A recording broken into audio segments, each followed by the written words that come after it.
दत्तात्रेयं महात्मानां वरदं भक्तवत्सलं प्रपन्नार्तिहरं वन्दे स्मर्त्रगामि सनोवतु दीनबन्धुं कृपासिन्धुं सर्वकारणकारणं सर्वरक्षाकरं वन्दे स्मर्त्रगामि सनोवतु शरणागतदीनार्तपरित्राणपरायणं नारायणं विभुं वन्दे स्मर्त्रगामि सनोवतु सर्वानर्धहरं देवं सर्वमङ्गलमङ्गलं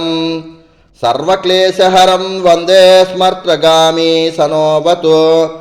ब्राह्मण्यं धर्मतत्त्वज्ञं भक्तकीर्तिविवर्धनं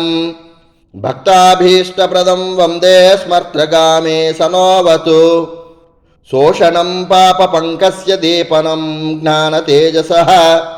तापप्रशमनं वन्दे स्मर्त्रगामि सनोवतु सर्वरोगप्रशमनं सर्वपीडानिवारणं विपदुद्धरणं वन्दे स्मर्त्रगामि सनोवतु जन्मसंसारबन्धघ्नं स्वरूपानन्ददायकं निःश्रेयसापदं वन्दे स्मर्त्रगामि सनोवतु जयलाभ यशः कामधातुर्धत्तस्य यस्तव्यं भोगमोक्षप्रदस्येमं प्रपठेत् सकृति भवेत्।